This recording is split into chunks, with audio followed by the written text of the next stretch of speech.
तो गाइज़ आज के व्लॉग में मैं आपको यूट्यूब इनकम की रियलिटी बताऊंगी और आपको मैं स्क्रीनशॉट भी दिखाऊंगी कि मैं यूट्यूब से कितनी अर्निंग कर रही हूँ, क्योंकि आप लोग पूछते रहते हैं अक्सर कि कितनी अर्निंग हो रही है और आप दोबारा से वापस आ गई हैं, आप कमा रही हैं ये वो। तो ਤੁਹਾਨੂੰ मैं क्या असलियत दसदा कि कोई अर्निंग नहीं हो रही मेरी यूट्यूब तो। अच्छा जी, इसके अलावा मैं आपके साथ शेयर करूंगी कि आयरा बेबी का हमने फेस रिवील कर दिया, इंट्रोड्यूस करवाऊंगी आपको आयरा बेबी से, और इसके अलावा शिफ्टिंग की अपडेट्स भी आज के व्लॉग में आपके साथ शेयर करूंगी। तो खैर शुरू करते हैं आज का व्लॉग। तो उतनी देर में आप जल्दी से वीडियो को लाइक, कमेंट, फॉलो और सब्सक्राइब भी कर लें अगर आप यूट्यूब से देख रहे हैं। और आज के व्लॉग में मैं आपके साथ ये भी शेयर करूंगी कि व्लॉगिंग क्यों मेरी मजबूरी बन चुकी है, जबकि मैं व्लॉगिंग छोड़ना चाहती हूँ लेकिन छोड़ नहीं सकती। ये रीज़न भी आज के व्लॉग में आपके साथ शेयर करूँगी, इसलिए आपने व्लॉग को फुल वॉच करना है। तो चले फिर शुरू करते हैं आज का व्लॉग। अच्छा, कल की आपको मज़ेदार स्टोरी सुनाती हूँ। कल मैंने ना प्याज वाले आलू अंडे बनाने थे ना, प्याज डाल के बुनाई करके जो बनाते हैं, तो मेरी हेल्पर ने ना प्याज और आलू ना इकट्ठे ही मिक्स करके काट दिए। मैंने कहा ये क्या कर दिया, कहते इस तरह भी बहुत मज़े का बनता है, आप बना के ट्राई तो करें। मैंने फिर ट्राई किया तो बस ठीक ही बना था, इतना वैसे ख़ास नहीं बना था। मैंने उसको कहा इतना तो अच्छा नहीं बना। अच्छा खैर, तो यहाँ पे ना नेक्स्ट डे का टाइम है, सुबह हो चुकी थी। तो सबसे पहले मैंने कहा कि मैं अपनी रेसिपी शूट करूँगी, क्योंकि कल भी मैंने नहीं लगाई थी, सफ़र में सारा दिन गुजर गया था। तो आज मैंने कहा सबसे पहले रेसिपी बनाती हूँ, फिर कोई और काम शुरू करूँगी। तो फिर मैंने यहाँ पे टांगरियाँ बनाई थी और ये बहुत बहुत मज़े की बनी थी। अगर आपने नहीं देखी रेसिपी तो आप फ़ौरन से जाएँ मेरे फूड के चैनल पर जाके ना देख लें। और इसको आप ना सेव करके भी रख सकते हैं, इसको तकरीबन 1 वीक तक ना ये ख़राब नहीं होगी और बहुत क्रिस्पी बनती हैं। आप इसको पका भी सकते हैं, इसका सालन वगैरह भी जो है ना वो बनाया जा सकता है। तो चले उतनी देर में आप जल्दी से वीडियो को लाइक, कमेंट और फॉलो भी कर लें और सब्सक्राइब भी कर लें। मैं आज आपके साथ शेयर करूंगी कि मैंने जो है ना इस फॉर्मेट में वीडियोस क्यों बनाना शुरू की हैं। इसके अलावा हमारी बेबी आयरा का फेस रिवील भी करूंगी आज के व्लॉग में, और इसके अलावा मैं अपने घर के बारे में भी आपके साथ डिटेल शेयर करूँगी। और आज हमने ना मुल्तान भी जाना था, एक्चुअली मेरा चेकअप था। मैंने आपको बताया था ना मेरे स्टमक का इशू हुआ था, बहुत ज़्यादा पेन होती थी, तो मैंने रिपोर्ट्स करवाई थी। तो आज मैंने चेक करवाने के लिए जाना था मुल्तान। हम जा रहे थे तो सबसे पहले मैंने कहा कि मैं खाना बना लेती हूँ जल्दी जल्दी। मैंने कहा चले दाल चावल ही बना लेती हूँ, क्योंकि अगर मैं खाना बना के ना जाती तो फिर हमें बाहर से खाना पड़ना था। और आपको पता बाहर से खाना खाने का अच्छा खासा एक्सपेंस हो जाता है। तो हमने यही सोचा कि जब तक शिफ्टिंग नहीं होती हमने बचत ही करनी है, क्योंकि आपको पता शिफ्टिंग में कितना पैसा लगता है। तो इसलिए हाथ थोड़ा टाइट किया हुआ है और शिफ्टिंग के लिए बड़ी मुश्किल से पैसे बचाए हुए हैं। बस पूरे पूरे ही हैं जिससे हमारी शिफ्टिंग हो जाएगी। अल्लाह खैर करेगा इंशाल्लाह। अल्लाह ने चाहा तो आसानी से हो जाएगी, क्योंकि अभी हम टूर जो करके आए हैं ना लाहौर का, तो हमारा 1.5-2 लाख एक्सपेंस हुआ है, क्योंकि हमने 2 सिक्योरिटी दी हैं रेंट, और इसके अलावा नेक्स्ट मंथ का एडवांस किराया दे दिया है, फिर डीलर को भी पैसे दिए, इसके अलावा पेट्रोल, ये सब कुछ डाल डूल के ना 2 लाख से हमारा ज़्यादा ही एक्सपेंस हो गया है। और अभी शिफ्टिंग के लिए हमारे पास पैसे ही नहीं बचे। तो अब देखते हैं कैसे अरेंज करना है, क्योंकि शिफ्टिंग तो करनी है, 1 लाख 1.5 और भी लग जाना है। तो अल्लाह खैर करेगा इंशाल्लाह, अल्लाह ताला आसानियाँ पैदा करे मेरे लिए भी और आप सबके लिए भी। अगर आप लोग भी रेंट पे रहते हैं तो बस यही दुआ कि अल्लाह ताला सबको अपना घर जो है ना वो दे दे जल्दी जल्दी से। तो बस इसीलिए मैंने सोचा कि खाना बना के खा के तो फिर ही हम मुल्तान जाएंगे, ताकि बाहर से हम कुछ भी ना खा सकें। और दूसरा ये कि मैंने कहा चले आइसक्रीम तो बंदा खा लेता है, उस पर इतना एक्सपेंस नहीं आता, आइसक्रीम बस खा लेंगे और खाना खा के ही घर से जाएंगे। तो बस फिर मैंने कुकर में जल्दी जल्दी से ना दाल रख दी थी पकने के लिए, और साथ में चावल भी रख दिए थे मैंने बॉयल होने के लिए। दाल चावल लाइट सी ये डाइट ना मुझे बहुत सूट करती है, क्योंकि मेरे स्टमक में अक्सर पेन रहती है ना, तो मैं रात को अगर दाल चावल या लाइट सा कुछ खा लूँ ना तो फिर शुक्र है पेन नहीं होती। लेकिन रोटी खा लूँ ना शाम को तो पता नहीं 5-6 घंटे के बाद बहुत शदीद मैदे में पेन होती है। तो अभी रिपोर्ट्स वगैरह चेक करवाती हूँ डॉक्टर क्या कहती है। तो अभी मैं इतनी थकी हुई थी तो मैंने कहा चले चाय बना लेती हूँ। मैंने तो दाल चावल बस ऐसे थोड़े से ही खाए थे और साथ में फिर मैंने चाय पी ली थी थोड़ी सी। अच्छा, मैं इस वाले फॉर्मेट में इसलिए वीडियोस बनाती हूँ, ये पोर्ट्रेट वाला जो टिकटॉक वाला फॉर्मेट है ना, क्योंकि मेरी वीडियो जो है ना सिर्फ यूट्यूब के लिए नहीं बनती, मेरी वीडियो टिकटॉक के लिए बनती है, फेसबुक के लिए बनती है। अगर तो मैं यूट्यूब वाला फॉर्मेट यूज़ करूँ ना जो लैंडस्केप होता है, तो फिर मैं वीडियो सिर्फ यूट्यूब पर लगा सकती हूँ, वही वीडियो मैं टिकटॉक और फेसबुक पर नहीं लगा सकती। तो आप समझ रहे हैं ना, तो मैं इसलिए ये वाला फॉर्मेट यूज़ करती हूँ ताकि मेरी एक ही वीडियो जो है ना वो हर जगह लग सके। तो इसलिए यूट्यूब पे भी यही लगती है, टिकटॉक पे भी लगती है, फेसबुक पे भी लगती है, क्योंकि हर जगह मेरी ऑडियंस जो है ना वो डिफरेंट है। अच्छा, यहाँ हम मुल्तान निकलने के लिए रेडी हुए ना, तो मेरे हस्बैंड जो है ना वो चाबी गाड़ी में भूल गए। तो बिहा ने जुगाड़ बताया कि बाबा मैंने वीडियो में देखा था इस तरह टेपे लगा के ना आप खींचेंगे ना तो शीशा नीचे हो जाएगा और चाबी निकल आएगी। तो इसके बाबा कहते हैं अच्छा चले एक्सपेरिमेंट करके देखते हैं। उन्होंने टेपे शेपे लगा के खींचा लेकिन शीशा नीचे ही नहीं आया। हमने कहा बिहा आपका तो जुगाड़ जो है ना वो फेल हो गया। तो फिर बाद में मेरे हस्बैंड को याद आया कि चाबी का तो अलहदा से रिमोट भी था, वो ना गाड़ी के साथ ही जब हमने गाड़ी ली थी ना, छोटे भाई से ही ली थी ना, तो भाई को भी फिर मैंने कॉल की तो उसने भी याद करवा दिया कि वो रिमोट मैंने अलहदा से दिया था। मैंने कहा हाँ हाँ याद आ गया, फिर वो निकाला और उससे फिर गाड़ी का लॉक खोला, क्योंकि चाबी अंदर भूल गए थे ना। रात लेट नाइट वो हम लोग वापस आए थे, तो बस फिर जहन में नहीं रहा, थकावट इतनी हुई थी, तो बस फर्स्ट टाइम ऐसे हुआ कि गाड़ी की चाबी जो है ना अंदर रह गई थी लेकिन शुक्र है कि रिमोट से बचत हो गई थी। तो बस यहाँ पे हम लोग जो है ना वो निकल रहे थे मुल्तान के लिए। वहाँ पे डॉक्टर्स को मैंने चेकअप वगैरह करवाना, और ये गली देखें इतनी गंदी हो जाती है ना जब बारिश होती है हमारी। तो शुक्र है कि जो अब हमने घर लिया ना वो पक्की गली है, साफ़ सुथरी है, और बारिश भी होगी तो गारा वगैरह नहीं होगा, क्योंकि कच्ची गली हो ना तो फिर गाड़ी इतनी गंदी होती है, वही टायर अंदर आते हैं और घर का हशर हो जाता है, फिर वही जूते अंदर आते हैं तो घर की बुरी हालत हो जाती है। तो इसलिए मैंने इस दफ़ा सोचा था कि मैंने वाइट फ़र्श वाला घर तो लेना ही नहीं है, मुझे इतनी नफ़रत हो गई है ना, बहुत गंदा होता है ये। इसलिए वो जो अभी मैंने हम लोगों ने घर फाइनल किया ना लाहौर में, वो आपने देखा होगा कि वो वाइट फ़र्श वाला नहीं है।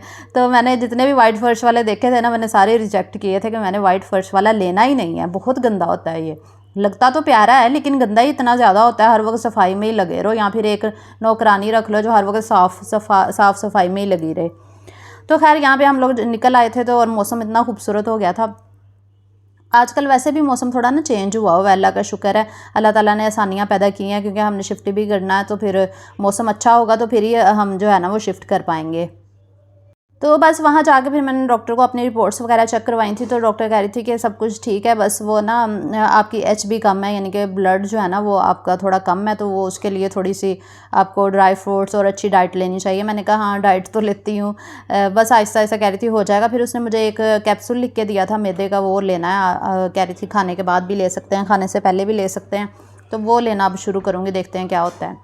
बस फिर वापसी पे मैंने आइसक्रीम शेक ले लिया था, बिहा ने आइसक्रीम वनीला वाली ली थी, और साथ में ये फ्राइज़ लिए थे, बस इतनी सी आउटिंग थी। तो चलिए मैं आयरा बेबी से मिलवा देती हूँ आपको, भाभी ने मुझे वीडियोस भेज दी थी। ये है हमारी क्यूट क्यूट सी डॉल, आप लोगों ने माशाल्लाह ज़रूर कहना, माशाल्लाह 3 मंथ्स की हो गई, इसलिए ये टॉयज़ के साथ ना 3 लिख के इसकी वीडियोज़ बनाई थी न्यू ड्रेस पहना के। ये ड्रेस जो मुझे गिफ्ट आया था ना आयरा के लिए, ये वही वाला भाभी ने पहना के ना आयरा की फ़ोटोशूट किया है। आयरा बिल्कुल भी स्माइल नहीं दे रही थी जब फ़ोटोशूट किया, भाभी बता रही थी तो इसके बाबा को बुलाया, फिर उसने थोड़ी सी स्माइल दी। अपने बाबा के साथ बहुत अटैच है माशाल्लाह, अपने बाबा को तो बहुत स्माइलें देती है। तो ये है हमारी प्यारी सी डॉल, माशाल्लाह आप लोगों ने माशाल्लाह ज़रूर कहना है, हेल्दी है, प्यारी है, खूबसूरत है, क्यूट सी है। तो आप लोग कमेंट्स में माशाल्लाह ज़रूर लिखिएगा।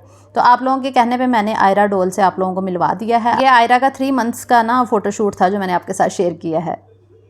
अच्छा तो गाइज़ यहाँ पे मैंने जो कार्टन है ना उनमें सामान ठूस के ना यहाँ पे रख दिए हैं अच्छा इनको मैंने पैक इसलिए नहीं किया क्योंकि कुछ बर्तन को अक्सर मुझे ना बर्तनों की ज़रूरत पड़ती है, वो कुछ मुझे निकालने पड़ते हैं। तो मैंने कहा एक दिन पहले इनके ऊपर ना टेपे चढ़ाऊँगी, फ़िलहाल कुछ निकाल रही हूँ कुछ डाल रही हूँ, तो इसलिए इनको पैक नहीं किया। ये बैग भी पैक हो गया और कुछ कार्टन अभी पड़े हुए हैं, इनको मैंने अभी करना है पैक, तो वो साथ साथ मैं आपको दिखाती जाऊँगी। फ़िलहाल आज मैंने ये वाले किए हैं। इस रूम की सूरत हाल कुछ यूँ है, यहाँ कार्टनों के ढेर लगे हुए हैं। एक्चुअली ये वाले जो कार्टन है ना इनको भी मैंने अभी टेप पे नहीं चढ़ाई, इनके मुंह अभी बंद करने वाले हैं क्योंकि मुझे ये ना हो फिर बर्तनों की ज़रूरत पड़ जाए फिर खोलने पड़े, ऐसे टेप ज़ाया होती है। तो बिहा को मैंने कहा था ये टैडी फेंक दो, ये इसका बहुत पुराना, जब 1 साल की थी ना ये तब का टैडी है, लेकिन इसका ये इतना फेवरेट है, फेंक ही नहीं रही, इसको इतनी बार धोया लेकिन ये ऐसे ही रहता है। कह रही थी ये लेके ही जाना है मैंने। अच्छा तो ये वाले बर्तन मैंने ऐसे ही रखे हुए हैं, इनको भी पैक करना है। मैंने इसलिए ये सारे ऐसे रखे हुए हैं ताकि मैं ना लास्ट वाले डेज़ में ना इनको करूँगी पैक। अभी तो 10 दिन पड़े हैं तो मैंने कहा आराम आराम से कर लेंगे। अच्छा तो ये हैं वो कबर्ड्स जिनका आप लोग पूछ रहे थे कि इसका हमें बताएं कि आपने लेके जानी है या सेल करनी। बहुत सारी मुझे ना कमेंट्स आए थे कि अगर सेल करनी है तो हमें बता दें।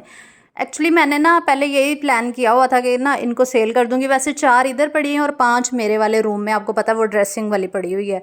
तो लेकिन अब हमारा ना प्रोग्राम कैंसिल हो गया इनको सेल करने का, तो ये वाली तो मैंने साथ ही लेके जानी है क्योंकि मेरे किचन के बर्तन बहुत ज़्यादा हैं। मैंने सोचा इनके अंदर ना बर्तन रख लूँगी और बाहर इसको रख के ना देखेंगे जो भी सेटिंग बनी।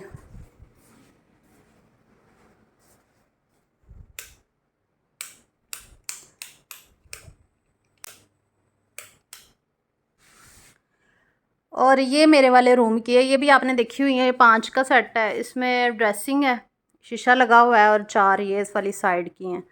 तो ये तो हमने फिर नहीं सेल की, ये मैंने दे दी थी बाजी की बेटी को, गिफ्ट कर दी हैं क्योंकि उनको ना चाहिए थी, उन्होंने बनवानी थी अलमारियाँ। तो मैंने कहा चले आप यही रख लें यूज़ के लिए। तो इसलिए मैंने कहा आप लोगों को बता दूं, आप लोग पूछ रहे थे कि क्या किया कबर्ड्स का। और क्योंकि हमारे घर में ना एक्चुअली रूम के अंदर ना फुल कबर्ड्स बनी हुई हैं, फुल दीवार से ना नीचे तक कबर्ड्स बनी हुई हैं कमरे में। तो हमें इतनी ज़रूरत नहीं पड़ेगी, बस वो वाली मैं रख लूँगी बर्तनों के लिए।